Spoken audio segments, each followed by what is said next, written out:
सभी को नमस्कार। ईएमआरएस का जो हमारा कोर्स चल रहा है पेडागोजी वाला पार्ट है और एक बड़ा इंपॉर्टेंट रोल है इसके अंतर्गत। इसमें वीडियो मैंने लगभग आपको डाल रखे हैं, उन्हीं वीडियो को आपको देखना है क्योंकि कंटेंट सेम है। आपको आकलन के बारे में पढ़ना है, आपको मापन मूल्यांकन पढ़ना है, टीचिंग की विशेषताएं, टीचिंग के प्रकार, टीचिंग के सूत्र, टीचिंग की मेथड्स, एक प्रभावी शिक्षण की विशेषताएं, ब्लूम टेक्सोनोमी। ये विशेष रूप से आपके सिलेबस में डाले गए बिंदु हैं। यद्यपि ईएमआरएस के यदि अपन ओल्ड पीवाईक्यू देखते हैं तो कुछ हटके प्रश्न भी आ गए, जैसे जीन पियाजे की अवस्थाओं से रिलेवेंट प्रश्न आ गया, बट वो सिलेबस में नहीं डाल रखा। ठीक है, अवस्थाओं से रिलेवेंट प्रश्न आ गया। अधिगम डायरेक्ट नहीं है, टीचिंग लर्निंग प्रोसेस है, बट उससे भी रिलेवेंट प्रश्न आ गया। तो कहीं घबराने की आवश्यकता नहीं है। कुछ चीजें ऐसी होती हैं जो आप क्लासरूम में एग्जाम हॉल में जाके भी आंसर दे सकते हो। तो सबसे बड़ी चीज है कि मैं 2-3 वीडियो उपलब्ध करवा रहा हूँ। इसमें आपके जितने भी ईएमआरएस के पीवाईक्यू आए हैं, इनके माध्यम से आपको एक आइडिया लगेगा कि ये चीजें आई हुई हैं। बाकी कंटेंट जो है पीडीएफ के रूप में मुझे कोई चीज लगती है कि और ये जानना चाहिए, वो आपके नोट्स में डाल दिया जाएगा। आपको तनाव लेने की आवश्यकता नहीं है। आप तो जो चीजें बता रहा हूँ, जिस हिसाब से बता रहा हूँ, उस हिसाब से यदि पढ़ के चले जाओगे तो आपको पेडागोजी वाला जो 60 नंबर का पार्ट है उसमें कहीं भी कोई भी प्रॉब्लम नहीं आएगी। केस स्टडी वाला मैंने आपको बता दिया, उसमें एक पैराग्राफ आएगा और वो जिस विषय से होगा उस विषय से रिलेवेंट को भी पैराग्राफ बना दिया जाएगा। उस पैराग्राफ से ढूंढ के आपको उत्तर देना है, बट साइकोलॉजिकल और क्रिएटिव आंसर देना है। उसका वैसे कोई कंटेंट नहीं होता है, याद रखना। केस स्टडी बेस्ड जो भी 5 प्रश्न आपके आएंगे। एनईपी 2020 ये लेटेस्ट आपको करवा दिया गया है, पूरा का पूरा एनईपी 2020 की जितनी विशेषताएं। अब एनईपी 2020 के जितने भी इंपॉर्टेंट प्रश्न हैं, जितने भी प्रश्न बन सकते हैं, वो सब प्रश्न मैं और डलवा दूंगा। तो वो और देख लेना। उसके बाद एनईपी 2020 पे आपका प्रश्न गलत होने का कोई चांस नहीं है।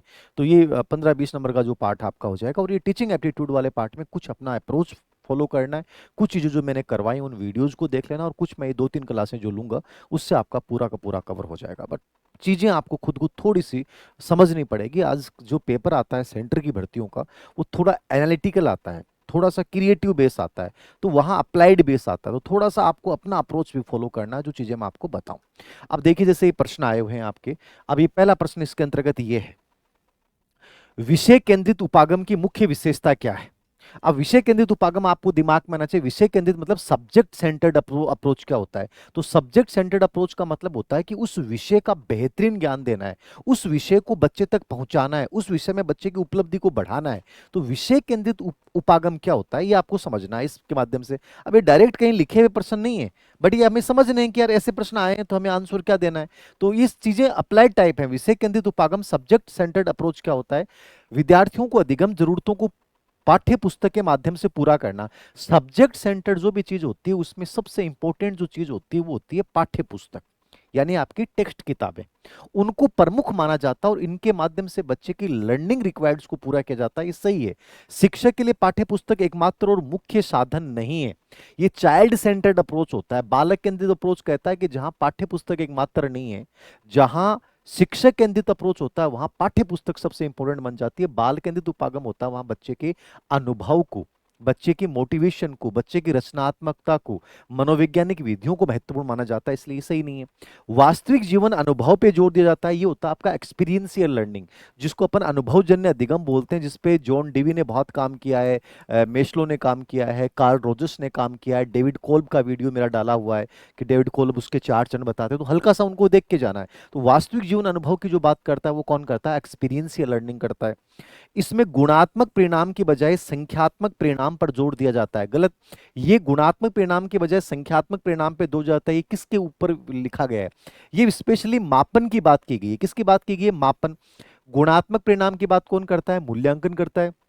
और संख्यात्मक परिणाम की बात कौन करता है, कि किसी वस्तु की संख्या प्रदान करना, अंकों में व्यक्त करना, ये मापन की विशेषता होती है, इसलिए मापन है। तो ये मापन की विशेषता होगी। एक्सपीरियंशियल लर्निंग हो गया, ये चाइल्ड सेंटर्ड अप्रोच हो गया, जिसमें पाठ्य पुस्तक को इनफ नहीं माना जाता, याद रखना, बालक के अनुभव को इंपॉर्टेंट माना जाता है। और ये जो है आपका सब्जेक्ट सेंटर्ड अप्रोच हो गया, जहां जिसका उद्देश्य है बच्चे के अधिगम को बढ़ाना है, और इसमें विषय वस्तु पाठ्य पुस्तक को महत्वपूर्ण माना जाता है। तो ये आंसर हो गया। अब इस प्रकार से आपको आइडिया लग जाएगा, ऐसा प्रश्न आएगा तो मुझे क्या आंसर देना है, इसका मतलब क्या होता है। ये मैंने क्लियर आपको समझा दिया, आपको कोई दिक्कत नहीं आनी चाहिए। नंबर 2 पे, कक्षा का अनुशासन डिसिप्लिन किस पे निर्भर करता है। कक्षा का अनुशासन, अब डिसिप्लिन वर्ड आपके समझ में आना चाहिए, अनुशासन क्या होता है। ठीक है, कक्षा का अनुशासन किस पे निर्भर करेगा, देखिएगा। शिक्षक विद्यार्थी अनुपात को बनाए रखने पर, शिक्षक के विषयगत ज्ञान पे, सब्जेक्टिव नॉलेज पे, शिक्षक के कठोर व्यवहार पे, कक्षा में अच्छी आधारभूत सुविधाएं उपलब्ध करवाने पे। अनुशासन स्पेशली कब मेंटेन रहेगा? जब जितने विद्यार्थी हैं उसके अकॉर्डिंग टीचर होंगे। अमूमन अपनी जो नई एजुकेशन पॉलिसी आई उसमें 30:1 की बात की गई है। लेवल फर्स्ट में 1 से 5 पे अपन उस पे 30:1 की बात करते हैं, लेवल सेकंड में 35:1 की बात करते हैं। यदि मान लीजिए 200 बच्चे हैं और वहां 2 टीचर हैं, तो क्या डिसिप्लिन हो पाएगा? नहीं हो पाएगा। तो बेसिक सा माइंड लगाना। अब ऐसे प्रश्न आपको कितनी भी किताब कंटेंट पढ़ लेना, आंसर सही नहीं होंगे। ये चीजें खुद का अप्रोच फॉलो करो ना। सेंटर की जितनी भी पेडागोजी आती है, मैं तो कहता हूं कि आप थोड़ी सी समझ क्रिएट कर लोगे ना, आपको कंटेंट बहुत ज्यादा पढ़ने की आवश्यकता नहीं है। शिक्षक विद्यार्थी अनुपात को बनाए रखना डिसिप्लिन को क्रिएट करेगा कि प्रॉपर हर 30 बच्चों पे एक टीचर रहेगा, तो डिसिप्लिन अनुशासनहीनता की समस्या पैदा नहीं होगी। बच्चा टीचर बच्चे पे व्यक्तिगत रूप से ध्यान दे पाएगा। तो ये दिमाग में रखना आपको कि अनुपात क्या होता है। तो ये सही है। शिक्षक के विषयगत ज्ञान पे, नॉलेज पे, मान लो कि मुझे नॉलेज है, मैं साइकोलॉजी पढ़ा रहा हूँ, पेडागोजी पढ़ा रहा हूँ, और मैं अपने सब्जेक्ट को बहुत ईमानदारी से पढ़ा रहा हूँ। मुझे आज भी याद है जब हम बीएड कॉलेज में साइकोलॉजी से पढ़ते थे, उन टीचर की क्लास में 1 घंटे की क्लास में हमारी आंखें झुकती नहीं थी। मतलब ऐसा रहता था अगली बार क्या बोलेंगे, मतलब हर समय ऐसा रहता था, क्योंकि उनका नॉलेज बहुत गजब का था। तो सीखने की ललक पैदा हो जाती है। बच्चा दूसरे बच्चे से बात नहीं करेगा। बच्चा दूसरे बच्चे से बात कब करता है? जब आपको नॉलेज है नहीं, आप टाइम पास कर रहे हो, तो बच्चा बोर हो जाता है, और बोर होगा तो अनुशासनहीनता करेगा, वो बातें करेगा। तो विषयगत अनुभव जो है वो अनुशासन को बढ़ाता है, कमजोर नहीं करता। तो ये भी सही है। शिक्षक के कठोर व्यवहार पे मैं केवल ये कहूंगा कि चुपचाप, यदि कोई हिल गया गर्दन तोड़ दूंगा, सिर फोड़ दूंगा, आंखें बाहर निकाल दूंगा। हिलना नहीं चाहिए बच्चा, सांसें थाम के बैठ जाना। बच्चा जबरदस्ती और बाध्यता कभी भी डिसिप्लिन को क्रिएट नहीं करता है। मनोविज्ञान के सिद्धांत के विपरीत है। अनुशासन किसकी बात करता है? सेल्फ डिसिप्लिन, आत्म अनुशासन, मनोवैज्ञानिक व्यवहार। बच्चे को जिम्मेदारी दो, रिस्पॉन्सिबल दो, आनंददायक इन्वायरमेंट बनाओ, आनंददायक तरीके से बच्चे को पढ़ाओ, टीचिंग लर्निंग एड का प्रयोग करो, डिसिप्लिन क्रिएट होगा। बाध्यता जहां आ गई, कठोरता जहां आ गई, ये नेगेटिव अप्रोच है। और पेडागोजी में या साइकोलॉजी में कभी भी देखना नेगेटिव अप्रोच आंसर सही नहीं होता है। तो इसमें सी क्या है? एकदम गलत हो गया। बाकी आधारभूत सुविधाएं, आधारभूत सुविधाएं मतलब आपके बैठने की व्यवस्था अच्छी है, लाइट अच्छी है, फैन चल रहा है, ठीक है। तो बच्चा, कमियां जहां नहीं होंगी, बच्चा चीज जहां नहीं, आप लाइट आ नहीं है, गर्मी है, फैन चल नहीं रहा है, तो बच्चा बार बार ऊपर की तरफ देखेगा, डिसिप्लिन टूटेगा। बैठने की व्यवस्था नहीं है, कीलें लगी हुई हैं, तो बच्चे का डिसिप्लिन टूटेगा, वो शिकायतों की स्थिति में आ जाएगा। तो आधारभूत सुविधाएं अनुशासन को बढ़ाती हैं, घटाती नहीं है। तो यहाँ पे गलत जो ऑप्शन हो जाएगा वो क्या हो जाएगा? सिर्फ सी गलत है, बाकी सब सही है। तो आंसर हो जाएगा ABD। अब अप्लाइड टाइप का प्रश्न है। अब इससे एक समझ बनाना कि ऐसा प्रश्न आए तो मुझे क्या करना है। बाकी मैं 2-4 टेस्ट करवा दूंगा, आपको समझ में आ जाएगा। नेक्स्ट, तीसरा प्रश्न है, कौन सा शिक्षक श्रेष्ठ है? अब ये भी अप्लाइड प्रश्न हो गया। हमेशा याद रखना, हमें जो भी आंसर देने हैं ऐसे टीचर श्रेष्ठ है, वो बच्चे को ध्यान में रख के देना है। क्योंकि आज के एजुकेशन का प्रमुख कौन है? चाइल्ड है, बच्चा है। तो बच्चे को ध्यान में रख के हर आंसर आएगा। टीचर की श्रेष्ठता किस आधार पे? नियमितता पे नहीं, वेतन पे नहीं, सुंदरता पे नहीं। बच्चे को कितना संतुष्ट कर पाता है, बच्चे को कितना लर्निंग करवा पाता है, वही टीचर सबसे श्रेष्ठ है। क्योंकि आज की एजुकेशन का मूल अप्रोच कौन है? चाइल्ड है, बच्चा है। तो बताओ, हर रोज कक्षा में आता है, ये दायित्व है, कर्तव्य है। बट ये कोई बहुत श्रेष्ठ शिक्षक का लक्षण नहीं है। जो समस्या के समाधान में विद्यार्थियों की हेल्प करता है, सही है। क्योंकि बच्चा ही अपना सब कुछ है, बच्चे के सामने प्रॉब्लम्स आएंगी नहीं, और बच्चे के सामने प्रॉब्लम्स आ रही हैं, उनको अपन सॉल्यूशन नहीं करवा पा रहे हैं, तो गड़बड़ है। विद्यार्थियों को समस्या समाधान के लिए तैयार करता है। सहायता करना और तैयार करना, बेस्ट ऑप्शन कौन सा होगा बताएं आप? जो विद्यार्थियों के साथ मीठा बोलता है, अच्छी बात है, विनम्रता होनी चाहिए, आपको मीठा बोलना चाहिए। लेकिन इनमें सबसे बेस्ट ऑप्शन कौन सा है?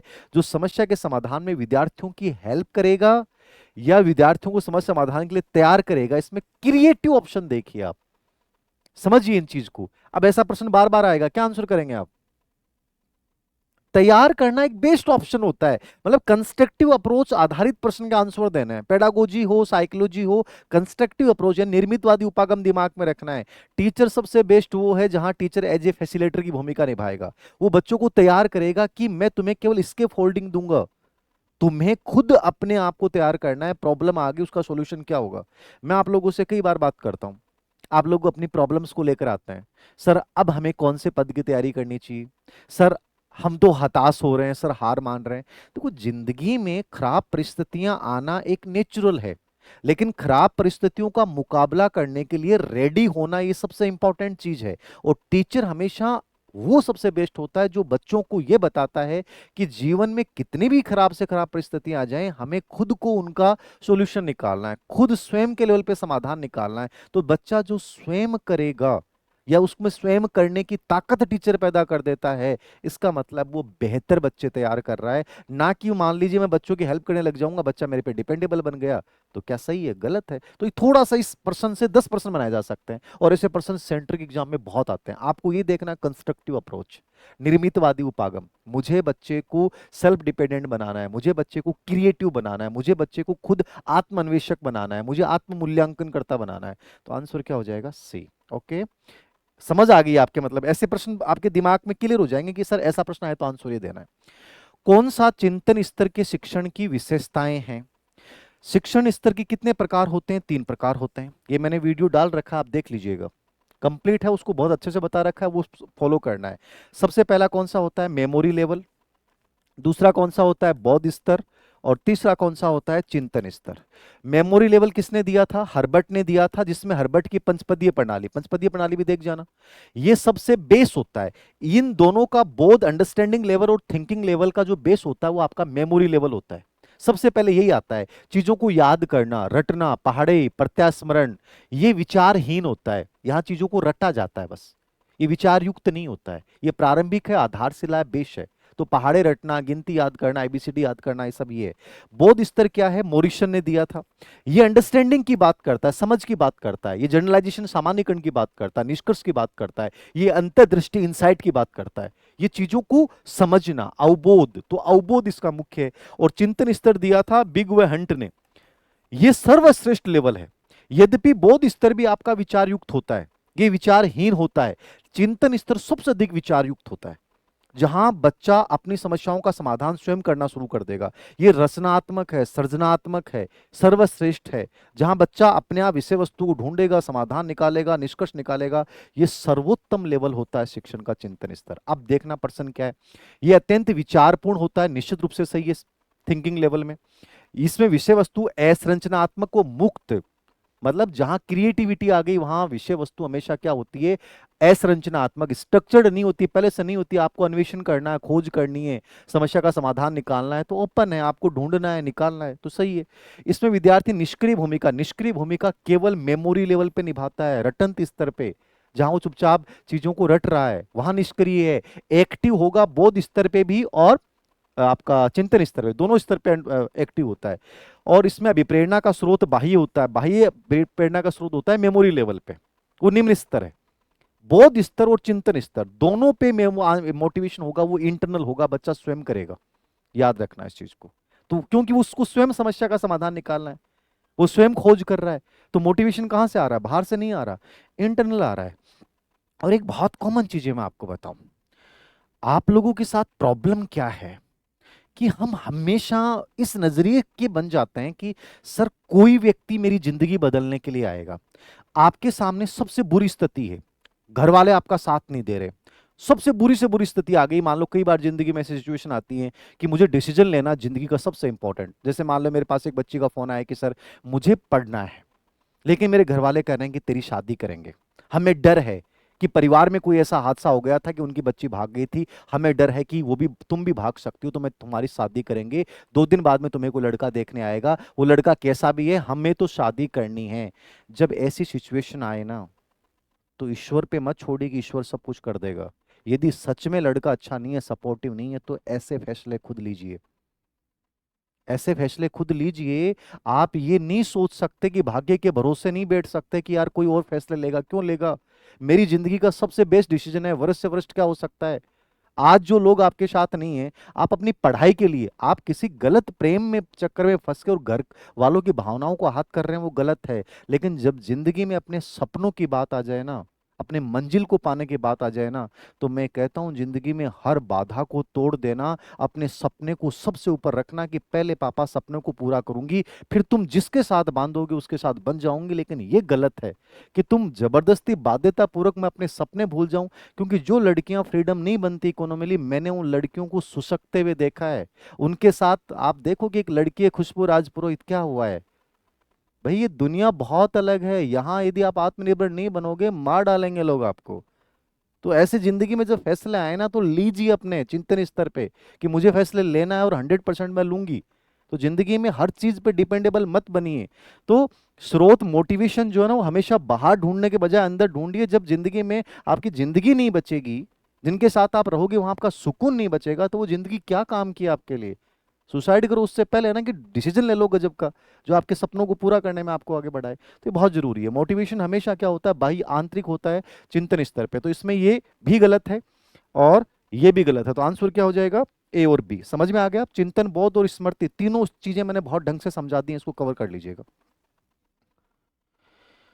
उसके बाद अगला प्रश्न देखिएगा। यदि आपको किसी दृष्टिबाधित छात्र को सामान्य छात्रों के साथ पढ़ाने का अवसर मिले तो आप कक्षा में उसके साथ किस प्रकार का व्यवहार करेंगे। समझिए, दृष्टिबाधित छात्र है, जिसको देखने में प्रॉब्लम है, ठीक है, अंधा बालक है, वो आंशिक भी हो सकता है, पूर्ण भी हो सकता है। दृष्टिबाधित बच्चों के लिए कौन सी विधि का प्रयोग किया जाता है, ब्रेल लिपि विधि का प्रयोग किया जाता है, ठीक है। जिनका दृष्टि दोष क्या है, 20/200 वाला जो मानक किताब में मैंने डाल रखा है, एक नोट डाल भी दूंगा। समावेशी शिक्षा पे एक प्रश्न पूछ सकता है आपसे पेडागोजी से। समावेशी शिक्षा क्या है, तो सभी बच्चों को बिना किसी भेदभाव के सामान्य बच्चों के साथ स्कूल शिक्षा प्रदान करना, उनकी व्यक्तिगत भिन्नताओं के अनुसार शिक्षा प्रदान करना, उनको आगे बढ़ाना, ये इंक्लूसिव एजुकेशन समावेशी शिक्षा है। उसी के अकॉर्डिंग आंसर देना है। आगे की पंक्ति में एक सीट की व्यवस्था करेंगे और उसकी सुविधा अनुसार पढ़ाने का प्रयास करेंगे। पॉजिटिव अप्रोच है। बच्चे को दिख नहीं रहा है तो सबसे पहले आगे आगे बैठाएंगे ताकि वो कम से कम सुन तो ढंग से सके, और चीजें आंशिक रूप से दिख रही हैं तो दिख भी सके उसे। उस पर अतिरिक्त ध्यान नहीं देंगे क्योंकि बाकी विद्यार्थियों को नुकसान हो सकता है। देना चाहिए यदि विशिष्ट बच्चा है तो। कक्षा में उसका सहानुभूतिपूर्वक ख्याल रखेंगे। सहानुभूतिपूर्वक ख्याल रखना ज्यादा अच्छा नहीं है क्योंकि नेगेटिव समानुभूतिपूर्वक भी अच्छा होता है। सोचेंगे कि दृष्टिबाधित उसकी नियति, इसलिए आप उस पर कुछ नहीं कर सकते। नियति पे कभी भी सोच देना एक अच्छी पॉजिटिव साइकोलॉजी टीचर या पॉजिटिव पेडागोजी का बिंदु नहीं होता है। हमें जहां तक एज ए टीचर बात करनी है तो हम कोशिश करेंगे कि बच्चे के प्रॉब्लम्स पे हम वर्क करें, उसको आगे बढ़ाएं। इसमें बेस्ट क्रिएटिव आंसर क्या लग रहा है, क्रिएटिव आंसर ये है कि दृष्टिबाधित छात्रों को हम सबसे आगे बैठाएंगे, उनके आगे बैठने की व्यवस्था करेंगे, ठीक है। ये सबसे जरूरी है। ब्रेल लिपि की व्यवस्था करेंगे उनके लिए। स्पर्श जो भी उपकरण होते हैं, अबेकस है, टेलर फ्रेम है, स्पीच प्लस कैलकुलेटर है, ये जो भी दृष्टिबाधित छात्रों के लिए जो भी टीचिंग लर्निंग एड होता है वो सब हम व्यवस्था करेंगे। तो ऐसा आंसर देना है पॉजिटिव। तो इसमें आंसर क्या हो जाएगा, एक, बाकी तीनों नेगेटिव है। कौन सी मापन की विशेषता है, मापन और मूल्यांकन पे बहुत प्रश्न आते हैं। ये प्रश्न यद्यपि मेरे कोडिंग डिलीट वाला प्रश्न है क्योंकि इसमें दोस्त, इसमें प्रश्न की भाषा पूछी है नहीं है, विशेषता है तब तो विशेषता नहीं है, ये प्रश्न पूछा है इसमें। तो इसमें देखो, यह प्रकृति में सार्वभौमिक है, यूनिवर्सल है, तो सही है। मापन समझते हैं क्या, वस्तुओं को संख्या प्रदान करना। स्टीवेंस की एक परिभाषा याद रखना, निश्चित या स्वीकृत नियमों के अनुसार वस्तुओं को अंक प्रदान करना या संख्या प्रदान करने की प्रक्रिया क्या होती है, मापन होती है। मापन मूल्यांकन से सीमित होता है। पहले मापन होता है फिर मूल्यांकन है। मैंने आपका मापन किया, बुद्धि लब्धि 70 है, मापन है। मैंने कहा कि आप मंद बुद्धि बालक हैं, मूल्यांकन है। तो मापन पहले होता है, सीमित क्षेत्र है, मूल्यांकन व्यापक होता है। मापन में सूचनाएं दी जाती हैं, मूल्यांकन में डिसीजन लिए जाते हैं। समझ गए, मापन हमेशा रेखीय होता है, लीनियर होता है, सीधा चलता है। ये संख्यात्मक है, अंकात्मक है, ये मापन है। ये पूरा नोट्स आपको डाल रखा है, पूरा वीडियो पढ़ा रखा है, उसमें देख लीजिएगा, पूरा बता रखा है मैंने मापन मूल्यांकन क्या होता है। तो ये सार्वभौमिक मतलब सभी जगह होता है मापन, यूनिवर्सल प्रकृति है, कोई दिक्कत नहीं है। लीटर, मीटर, वर्ग किलोमीटर जो भी आपका है सब एक जगह है, सही है। प्रकृति में गैर तुलनात्मक है, ये गलत है। कंपेरेटिव होता है मापन में, कंपेरेटिव नहीं करते। 70 बुद्धि लब्धि है, उस बच्चे की 90 बुद्धि लब्धि है, मापन है। आपके 50% आए, उसके 70 आए, तो कंपेरेटिव तो होता है, कंपैरिजन तो होता है। तो ये ऑप्शन गलत है। प्रकृति में गैर आयामी है, ये भी गलत है। लंबाई, चौड़ाई, ऊंचाई, ये सब आयाम है इसके, तो ये भी देखे जाते हैं। तो गैर आयामी वाला बिंदु भी क्या है, गलत हो गया। ये चरम है, एबिसोल्यूट है, ये भी गलत है, सापेक्ष होता है, ठीक है। तो यहां पे सही तो एक ही विशेषता है एकदम से ये। अब इनमें से मान लो एक ही गलत चुन ली हो तो सबसे गलत ये गैर तुलनात्मक कंपैरिजन होता है। तो ये प्रश्न अपने आप में एक विवादित है। यदि आपको सही पूछनी हो तो सार्वभौमिक है, बाकी जो है वो तीनों ही एक प्रकार से इसमें गलत विशेषताएं, याद रखना, ठीक है। बट मापन मूल्यांकन पूरा पढ़ के जाना, मैंने पूरा करवा रखा, और इस पे जो भी अपडेट्स कोई चीज मुझे लगेगी और आपको डिटेल में देनी है तो वो नोट्स के रूप में मिल जाएगी। अगला प्रश्न, कौन सा ग्राफ का प्रकार नहीं है। टीचिंग लर्निंग एड एक टॉपिक है आपके, टीचिंग लर्निंग एड का मैंने पूरा वीडियो डाल रखा है, और वो आपको लगेगा सर आपने ग्रेड फेस्ट में जो टीचिंग लर्निंग एड का मैंने करवाया है राजस्थान के अकॉर्डिंग, वो आप कहीं भी किसी भी एग्जाम में चले जाएं उसमें बहुत अच्छे से करवा रखा है। उसको थोड़ा अच्छे से पढ़ लीजिएगा, और उसमें कुछ और डिटेल्ड होगी, वो कंटेंट उपलब्ध करवा दिया जाएगा, वो अच्छा है। उसमें टीचिंग लर्निंग एड में आपको यही पढ़ना होता है ऑडियो कौन सी है, विजुअल कौन सी है, ऑडियो विजुअल कौन सी है, एडगर डेल का अनुभव शंकु, और उसमें जो इंपॉर्टेंट प्रोजेक्टिव नॉन प्रोजेक्टिव कौन सी हैं, समझ गए। तो इनको थोड़ा सा एक तो वर्गीकरण आपको याद रख के जाना है। एक जो दो तीन बिंदु हैं, जो चार्ट है ग्राफ, इनके अंदर से प्रश्न पूछ लेता है, ठीक है, प्रोजेक्टिव मेथड्स पे प्रश्न पूछ लेता है, थोड़ा सा इनको देख के जाना है।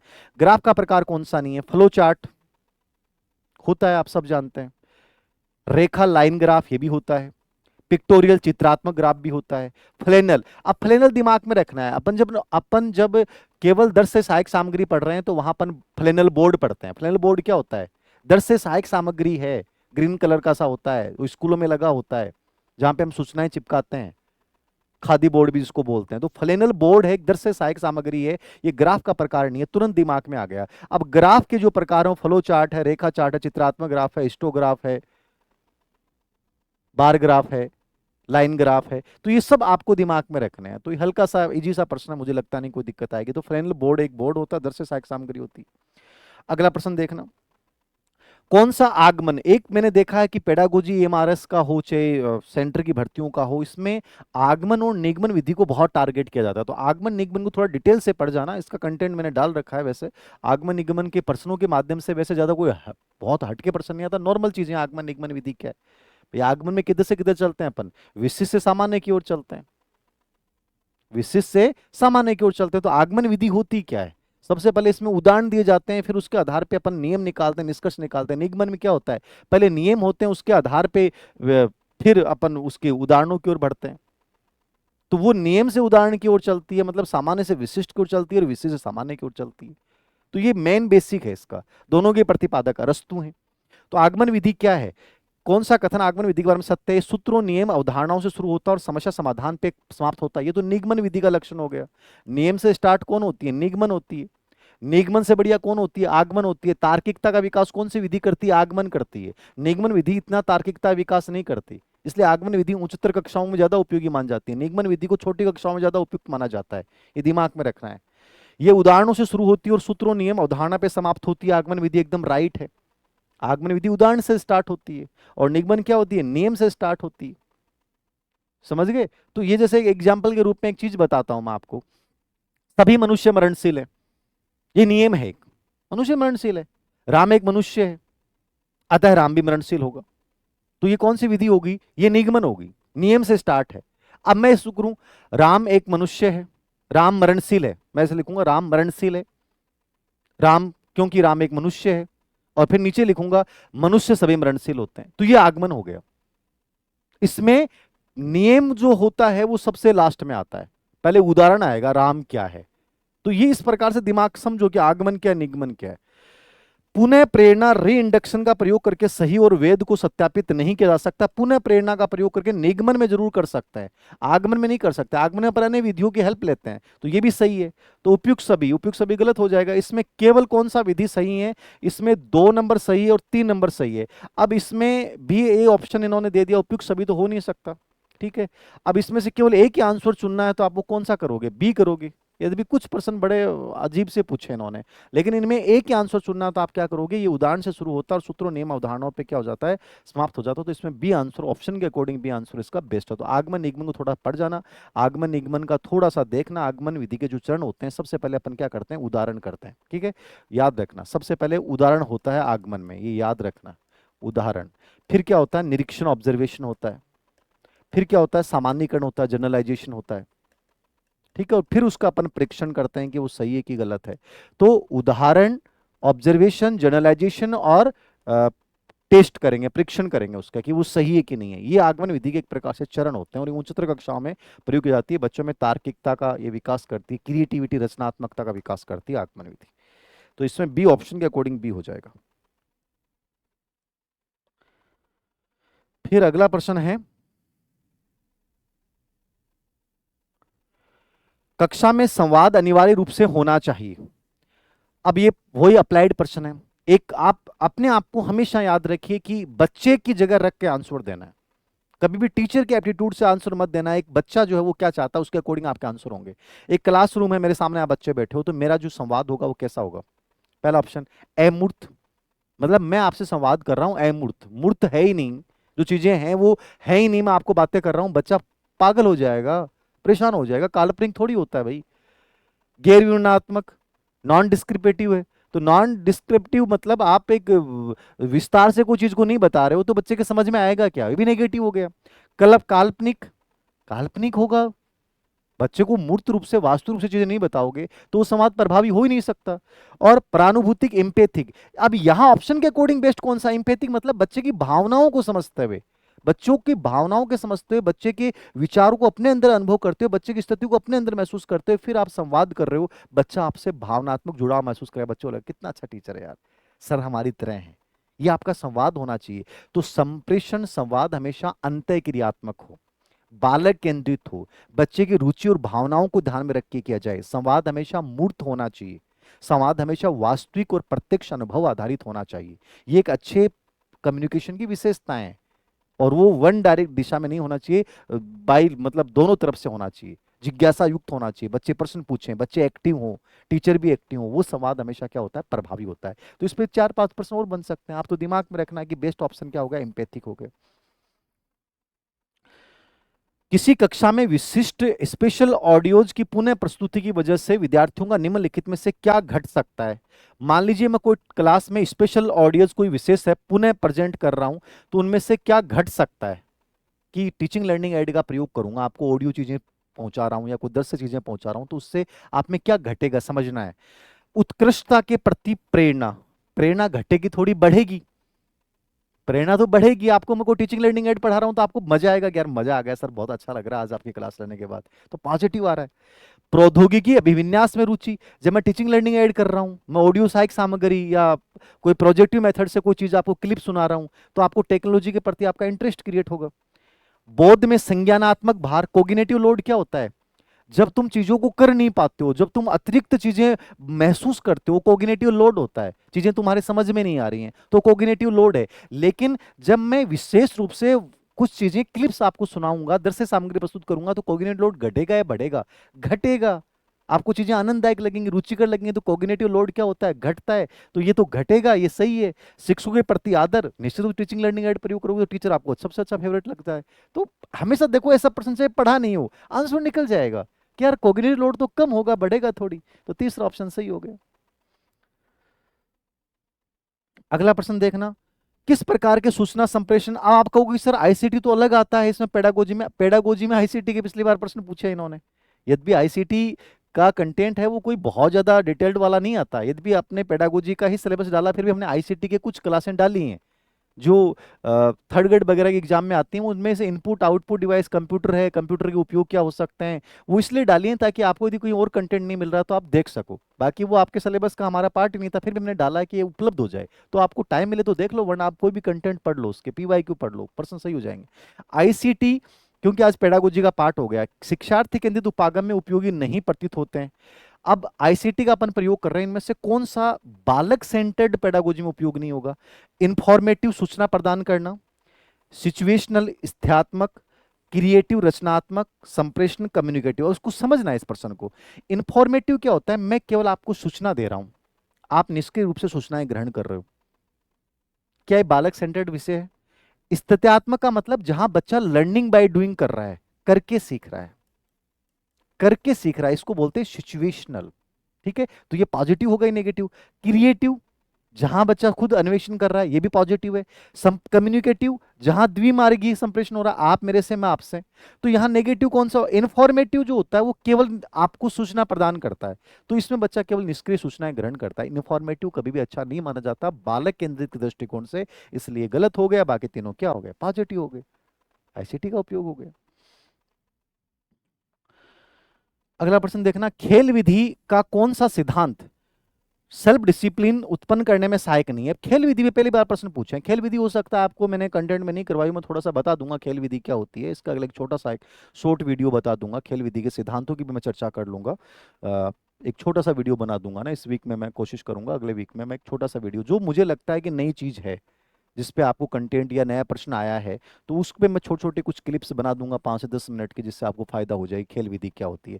देखो, खेल विधि हेनरी कॉल्डवेल कुक लेके आए। इन्होंने किताब लिखी थी द प्ले वे। वैसे खेल प्रणाली का जन्मदाता था कौन था? फ्रोबेल, जर्मनी का शिक्षाविद, जिन्होंने किंडरगार्टन जो है वो स्कूल खोली थी 4 से 8 वर्ष के बच्चों के लिए 1837 में जर्मनी में। खेल विधि में सेल्फ डिसिप्लिन क्रिएट करने के लिए आपने कभी भी नहीं पढ़ा, फिर भी कर जाओगे। पूर्ण स्वतंत्रता का सिद्धांत, आपको कंप्लीटली पूर्ण स्वतंत्रता दी, इससे सेल्फ डिसिप्लिन क्रिएट होगा क्या? नहीं हो सकता, मतलब ही नहीं है। क्रियाशीलता, जहां बच्चा करके सीख रहा है, एक्टिविटी। सृजनात्मकता, उत्तरदायित्व है। कभी भी याद रखना, सेल्फ डिसिप्लिन कब क्रिएट होता है? हम आत्म अनुशासन पैदा करने के लिए क्या करते हैं? जो बच्चा सबसे अधिक डिसिप्लिन तोड़ता है उसको मॉनिटर बना दो। मॉनिटर बनाएगा तो उसको समझ में आएगा जिम्मेदारी फॉलो करनी है, पालन करना है। यदि मैं ही तोड़ूंगा तो सब तोड़ने लगेंगे। जिम्मेदारी जब पड़ती है ना, तो बच्चा अपने आप डिसिप्लिन में रहना स्टार्ट कर देता है। तो खेल में आत्म अनुशासन पैदा करना है तो बच्चे को कैप्टन बना दो, बच्चा कभी डिसिप्लिन नहीं तोड़ेगा। जिम्मेदारियां दो उसको, ये पॉजिटिव अप्रोच है, याद रखना। तो इसके मैं कुछ सिद्धांत हैं वो एक अलग छोटा सा वीडियो समझा दूंगा, बट ये बहुत पॉजिटिव आंसर। ऐसा कथन जो सत्य नहीं है। विस्तृत उत्तर वाले, आप देखो मूल्यांकन के अंतर्गत प्रश्नों के बारे में हल्का विस्तृत उत्तर वाले प्रश्न निबंधात्मक होते हैं, जिसमें अपने को बहुत सारे देते हैं। सब्जेक्टिव निबंधात्मक होते हैं जो आलोचनात्मक सोच को प्रोत्साहित करते हैं, ठीक है।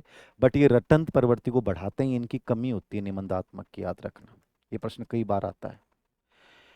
वस्तुनिष्ठ प्रश्न विद्यार्थियों की सृजनात्मक योग्यता के मापन में अधिक उपयोगी होते हैं। वस्तुनिष्ठ में क्या होता है? आपको फिक्स आंसर देना होता है, तो ये क्रिएटिविटी के मापन में उपयोग, क्रिएटिविटी का बढ़ावा जो देते हैं वो निबंधात्मक प्रश्न देते हैं, याद रखना।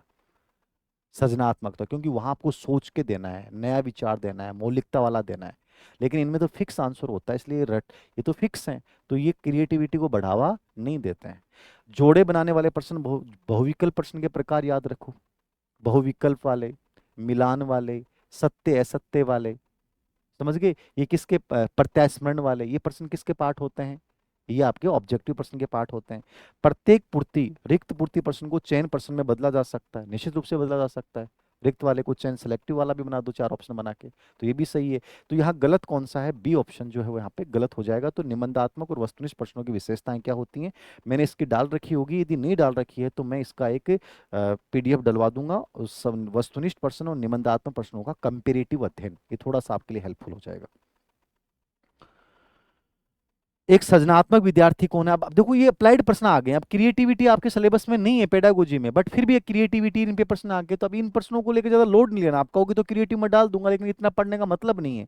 क्रिएटिव विद्यार्थी कौन होता है? मौलिकता, ओरिजिनलिटी एंड फ्लेक्सिबिलिटी होती है। सृजनात्मक बच्चे की 4 मुख्य विशेषताएं होती हैं: मौलिकता, उपयोगिता, नवीनता, लोचशीलता, विस्तार, एलोब्रेशन। ये मुख्य विशेषताएं होती हैं क्रिएटिव बच्चे की।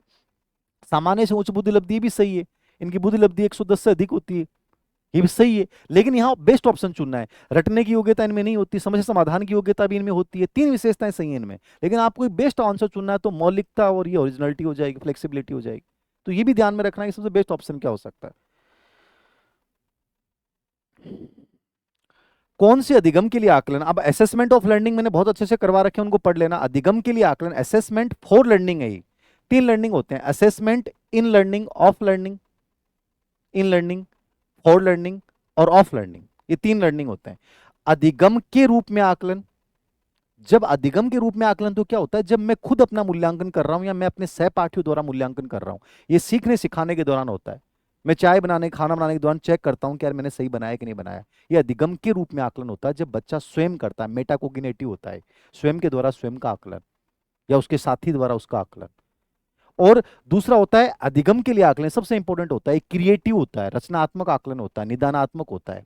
इसमें बच्चा हर पल फीडबैक देता है।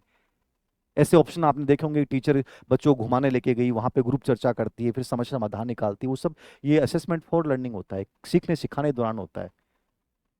आपकी जितनी पोर्टफोलियो फाइल है, आपको आकलन संबंधी प्रश्न पूछना है, मौखिक प्रश्न पूछना है, असाइनमेंट संबंधी कार्य हैं, वो सब इसके अंतर्गत आते हैं। क्रिएटिव होता है, निदानात्मक होता है, ये लगातार चलता रहता है, रचनात्मक होता है।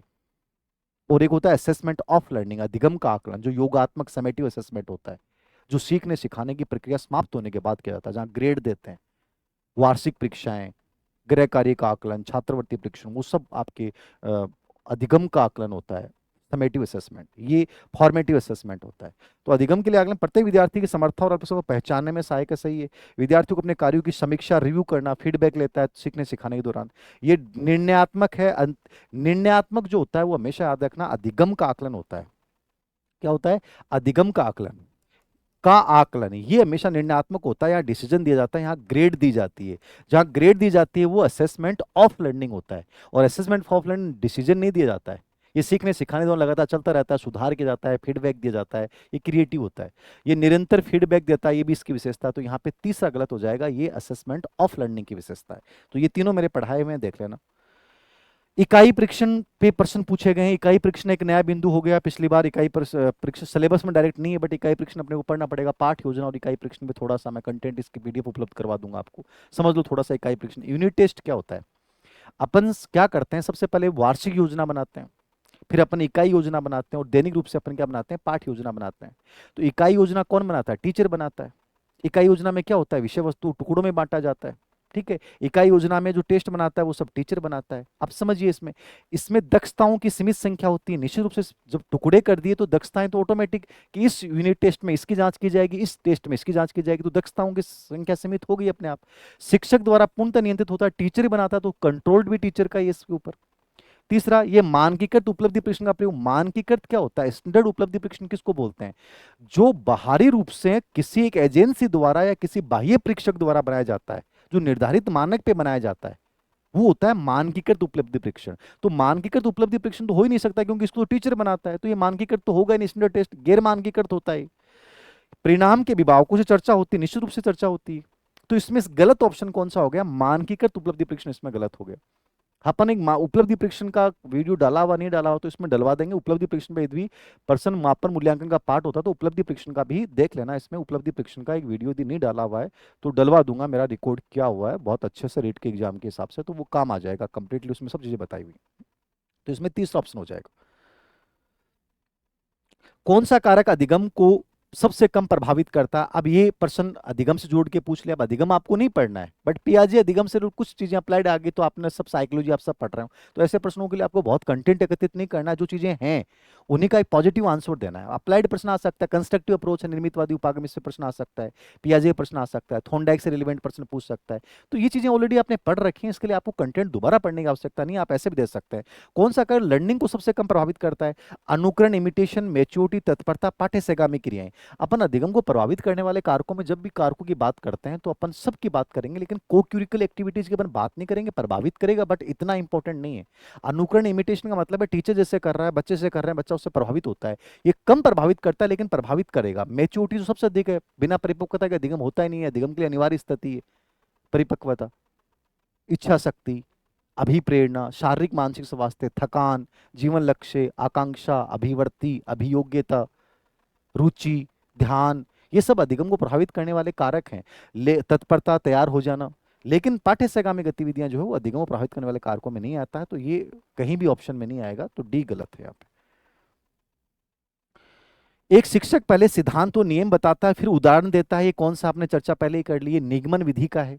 तो आगमन निगमन आपको वैसे ढंग से पढ़ के जानी है, तो ये निगमन विधि हो जाएगी, याद रखना, ठीक है। तो ये निगमनात्मक विधि का है। व्याख्यानात्मक में अपन, ये शिक्षक केंद्रित विधि है। तो एक बाल केंद्रित विधि कौन सी होती है और शिक्षक केंद्रित कौन सी होती है? शिक्षक केंद्रित में 4-5 विधियां नाम याद: पाठ्य पुस्तक विधि, व्याख्यान विधि, अनुवर्ग या ट्यूटोरियल विधि, अभिकर्मित अनुदेशन विधि, ठीक है, भाषण विधि। ये स्पेशली क्या मानी जाती है? Teacher centred. बाकी जितनी भी विधियां होती हैं सब बालक सेंटर्ड मानी जाती हैं, जिनको मनोवैज्ञानिक विधि बोलते हैं। तो खोजी विधि, इन्वेस्टिगेटर विधि जो आर्मस्ट्रांग ने दी थी, ठीक है। तो इसमें बच्चा स्वयं खोज करके सीखता है। तो इस समस्या समाधान थोड़ा सा इन विधियों के बारे में डिटेल से जान लेना, मेरा वीडियो बनाया हुआ है। तो आगमन निगमन पे सबसे अधिक प्रश्न पूछे गए, तो इनको ढंग से देख जाना, यहाँ निगमन हो जाएगा। समन्वित इंटीग्रेटेड पाठ्य पुस्तकों की कौन सी विशेषता नहीं है? इंटीग्रेटेड मतलब जो कंप्लीटली विषय वस्तु को शामिल करती हैं, अलग अलग विषय वस्तु को जोड़ के बनाई जाती हैं। पाठ्य वस्तु के पाठ्यक्रम के रूप में प्रयोग कर सकते हैं। ये तैयार सामग्री प्रदान करती हैं। यह विद्यार्थियों की व्यक्तिगत अधिगम शैलियों के लिए उपयुक्त नहीं होती हैं। ये अनुभवहीन शिक्षकों को सहायता प्रदान करती हैं। याद रखना, समन्वित इंटीग्रेटेड का मतलब हो गया उसमें पूरी विषय वस्तु अपने को तैयार है। तो इसमें नेगेटिव विशेषता कौन सी है? विद्यार्थियों के व्यक्तिगत अधिगम शैली। अरे जब आपको इंडिविजुअली पढ़ना है तो इंटीग्रेटेड किताबों का प्रयोग करोगे, जहां आपको मान लो कोई गाइडेंस नहीं लेनी, ऑनलाइन कोई नहीं पढ़ना, आप खुद किताब ली और आपने उससे पढ़ना स्टार्ट कर दिया, तो आपके लिए बेस्ट होती है व्यक्तिगत रूप से सीखने के लिए। तो ये तो गलत ऑप्शन है। अनुभव, कोई टीचर जिसको नॉलेज नहीं वो भी इनको पढ़ के और ज्ञान प्राप्त कर सकता है, ठीक है, पाठ्यक्रम रूप प्रयोग कर सकते हैं, ये आपको तैयार मेटेरियल प्रदान करती हैं, ठीक है ना। तो ये सब अनुदेशित सामग्री भी इनको कहा जाता है, बड़ी इंपॉर्टेंट, जो भी ओपन ओपन पाठ्यक्रम होते हैं उनमें सब में इसी का प्रयोग किया जाता है। तो इसमें तीसरा गलत है। अब ये अप्लाइड प्रश्न है, जरूरी थोड़ी इसका कंटेंट आप देख के आओगे सम्मानित पाठ्य पुस्तक। आ गया एक प्रश्न, कोई बात नहीं, ऐसा प्रश्न आए तो अप्लाइड आंसर देना है। एक ये प्रश्न आपका है, इस कथन को पूरा करना। इसका देखो कथन ये था, इसमें इस प्रश्न को पूरा नहीं बनाया इन्होंने, मैं बता देता हूं। ये क्या है, रॉबर्ट मेगर का एक कथन है। अब ये जरूरी नहीं है कि आपको आए ही, लेकिन एक चीज है कि ऐसा प्रश्न पूछ ले तो आपको क्या आंसर देना है, समझना है। इस प्रश्न को पूरा बनाया नहीं है इसने, टाइप में गलती कर दी है। मैं बता देता हूँ थोड़ा सा आपको इस प्रश्न की पूरी भाषा क्या है।